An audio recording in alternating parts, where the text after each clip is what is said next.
নমস্কার বন্ধুরা, কেমন আছেন? আশা করি ভালোই আছেন। আমি আবার একটা নতুন রেসিপি নিয়ে চলে এসেছি ওই মিক্সড উইথ সুনিতা চ্যানেলে। তো রেসিপিটা হচ্ছে ডুমুরের একটা রেসিপি বানাবো।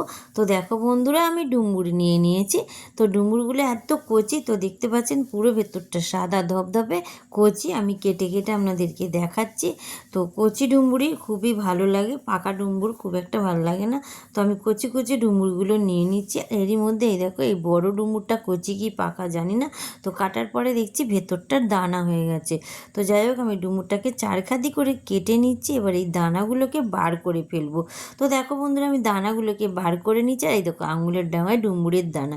তো এই ভাবে ডুমুরগুলো হলে তো দানা বার করে নিয়েও নেওয়া যায়। তো দেখো, আমি ডুমুরের গুচ্ছা দেখাচ্ছি। এই ডুমুরগুলো আমি গাছ থেকে পেরে এনেছি। তো ডুমুরগুলো আমার সব কাটা হয়ে গেছে।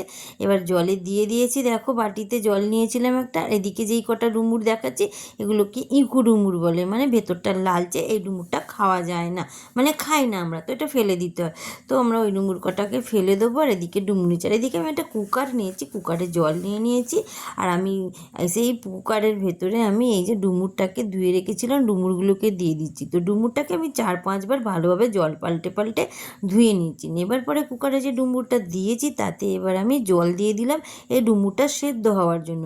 সেদ্ধ হবে বলে সেই ডুমুরের ওপরে আমি দিয়ে দিলাম হলুদ আর নুন। তো নুন আর হলুদ দিয়ে আমি ঢাকনটা এঁটে নিলাম ভালোভাবে। কুকারের ঢাকনটা এঁটে নিয়েছি, নিয়ে গ্যাস জ্বেলে দিয়েছি। গ্যাসের ওপরে আমি কুকারটা বসিয়ে নিয়েছি। যতক্ষণ ডুমুরটা সেদ্ধ হচ্ছে, সেই ফাঁকে আমি একটা মশলা করছি। মিক্সিং জার নিয়েছি, সেই মিক্সিং জারে আমি নিলাম আদা কুচি, আর নিলাম রসুন কুচি, আর দিয়ে দিচ্ছি এখানে পেঁয়াজ কুচি।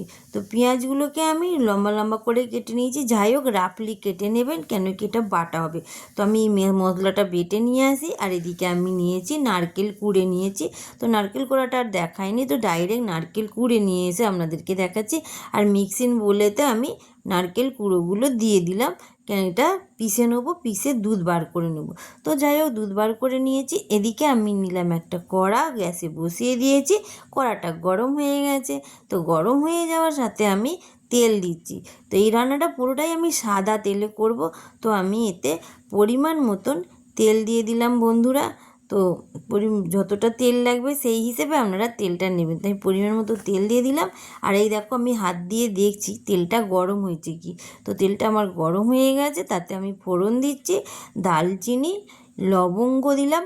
আর দিয়ে দেবো এবার এতে আমি গোলমরিচ গুঁড়ো 8-10টার মতন আমি গোলমরিচ গোটা দিয়ে দিলাম। তাতে দিয়ে দিলাম 2টো এলাচ ফাটিয়ে দিয়েছি, নাহলে তেল ছিটকাবে, ফাটবে বলে। আর একটা তেজপাতা দিয়ে দিলাম। আর এদিকে একটা শুকনো লঙ্কাও দুখাদি করে দিয়েছি, কেন গোটা দিলে তেল ছিটকে আসবে ফেটে। তো খুন্তি দিয়ে আমি নাড়াচাড়া করে নিয়েছি। খুন্তি দিয়ে নাড়াচাড়া করে নেওয়ার পর আমি পেঁয়াজ বেটে রেখেছিলাম, সেই পেঁয়াজ বাটাটা আমি দিয়ে দিলাম। তো পেঁয়াজ বাটা দেওয়ার সাথে সাথে দেখো, কড়া পুরো ধোঁয়া ধোঁয়া হয়ে গেছে, কিন্তু পেঁয়াজ বাটাটা চোখে দেখা যাচ্ছে না। তো যাই হোক, আমি খুন্তি দিয়ে নেড়ে চেড়ে ভালোভাবে আমি পেঁয়াজ বাটাটাকে কষিয়ে নিচ্ছি, মানে ভাজা ভাজা করে নিচ্ছি। তো এদিকে আমি লম্বা লম্বা করে সরু সরু করে কাটা পেঁয়াজ ভেজে রেখেছিলাম, সেই পেঁয়াজ ভাজাটাও এতে দিয়ে দিলাম। তো বন্ধুরা, আমি এই পেঁয়াজ ভাজাটা আগে ভাজতে ভুলে গেছি। তো ফোড়নের সঙ্গে আগেই পেঁয়াজ কুচনোটা দেওয়ার দরকার ছিল। তো আমি আগে পেঁয়াজ বাটা দিয়ে দিয়েছি বলে আমি আবার এই পেঁয়াজটাকে আলাদা অন্য পাত্রে ভেজে নিয়েছি। নিয়ে এর উপর পেঁয়াজ ভাজাটা দিলাম। দেবার পরে আমি হলুদ গুঁড়ো দিয়ে দিচ্ছি। দেওয়ার সাথে সাথে আমি ঝালবালা লাল লঙ্কার গুঁড়ো দিলাম। তারপরে দিলাম ধনে গুঁড়ো 1 চামচ, আর দিয়ে দিচ্ছি জিরে গুঁড়ো 1 চামচ। এবার দিয়ে মশলাটা ভালো করে কষতে হবে, একদম মানে তেল ছেড়ে যাবে সেই হিসেব মতন কষতে হবে। তো এবার সেই তেল ছেড়ে গেছে দেখতে পাচ্ছেন। তার সাথে আমি দিয়ে দিয়েছি চিংড়ি মাছ। তো আমার চিংড়ি মাছটা ছাড়ানো ছিল আগে থাকতে বন্ধুরা। তো চিংড়ি মাছগুলো আমি মানে নুন হলুদ কিছুই মাখাইনি, একদম ডাইরেক্ট মশলার উপরে দিয়ে দিয়েছি। তো মশলার উপর দিয়ে দেওয়ার পর তাতে আমি দিচ্ছি এই যে কাশ্মীরি লাল লঙ্কার গুঁড়ো। তো কাশ্মীরি লাল লঙ্কার গুঁড়োটা দিয়ে দিলাম কালার হওয়ার জন্য। আর দিয়ে দিচ্ছি এখানে নুন। তো আগে আমি চিংড়ি মাছের নুন দিইনি, আর এই মশলা চিংড়ি মাছের ওপরেই আমি নুন দিয়ে দিলাম। দিয়ে এবার ভালোভাবে খুন্তি দিয়ে আমি ভেজে ভেজে নিচ্ছি। ভাজা ভাজা হয়ে গেলে তারপরে আমি চাপা ঢাকা দিয়ে দিলাম। আবার এসে চাপা ঢাকা খুলে নিয়েছি, নিয়ে দেখো বন্ধুরা আমার চিংড়ি মাছ মশলা ভাজা ভাজা হয়ে গেছে, পুরো মশলাটা কষে গেছে। তার উপরে আমি দিয়ে দিলাম নারকেলের দুধ, যেই নারকেলটা পিষে এনে ছেঁকে নারকেলের দুধটা বার করে নিয়েছি। তো নারকেলের দুধটা বার করে নিয়ে এই কড়াতে দেওয়ার পর আমি একটা খুন্তির সাহায্যে দুধটাকে নেড়ে চেড়ে দিলাম, দিয়ে চাপা দিয়ে দিলাম। এবার চাপাটা আবার খানিক 10-5 মিনিট পরে এসে খুলে নিচ্ছি।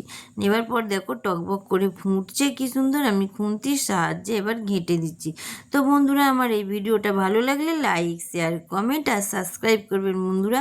তো আমার টকবক করে ফুটছে দেখে তাতে আমি যে ডুমুরটা সেদ্ধ করে রেখেছিলাম সেই ডুমুরগুলো সব কটাই এবার আমি ওই গ্রেভির ওপর ঢেলে দিলাম। তো ঢেলে দেওয়ার পর আমি এবার খুন্তি দিয়ে ওই ডুমুরগুলোকে ভালোভাবে আমি মিশিয়ে দেবো গ্রেভির সাথে, ভালোভাবে আমি মিশিয়ে দিচ্ছি। তো আমার চ্যানেলটা ভালো লাগলে একটা ভালো কমেন্ট করবেন বন্ধুরা, আমি আপনার কমেন্টের আশায় থাকবো আর নতুন নতুন রেসিপি আনার চেষ্টা করব। তো বন্ধুরা আমি ঢাকা দিয়েছিলাম, এবার ঢাকাটা খুলে নিয়েছি, দেখুন টকবক করে ফুটছে আর তেলও ভাসছে আর কি সুন্দর কালারটা হয়েছে। এবার আমি চিনি দিয়ে দিলাম। তো মালাইকারি করতে গেলে চিনি না দিলে ভালো লাগবে না, টেস্টটা আসবে না। সামান্য যারা চিনি খান না তারাও অন্তত অল্প চিনি দেবেন, একদম স্কিপ করবেন না, বেশি না দিয়ে অল্প দেবেন। তারপর আমি দিয়ে দিচ্ছি এতে গরম মশলা। তো চিনি আর গরম মশলা দিয়ে ভালোভাবে নাড়াচাড়া করে দিলাম বন্ধুরা। তো নাড়াচাড়া করে দেওয়ার পর আমি আবার এটাকে চাপা দিয়ে দেবো। তো বন্ধুরা চাপা দিয়ে দিয়েছিলাম, দিয়ে 5 মিনিট পর খুলে নিয়েছি। খুলে নেওয়ার পর দেখুন কালারটা কত সুন্দর এসেছে। আর আমি খুন্তি দিয়ে এবার নেড়ে দিচ্ছি। যারা গ্রেভি একটু খেতে চান বেশি তো গ্রেভি রাখতে পারেন, আর যারা গ্রেভি একটু শুকনো শুকনো খেতে চান গ্রেভিটা শুকিয়ে। তো বন্ধুরা আমার রেডি হয়ে গেছে রেসিপি। আমি এবার এটা একটি পাত্রে নামিয়ে নিচ্ছি। তো আস্তে আস্তে আমি একটি পাত্রে নামিয়ে নিচ্ছি বন্ধুরা।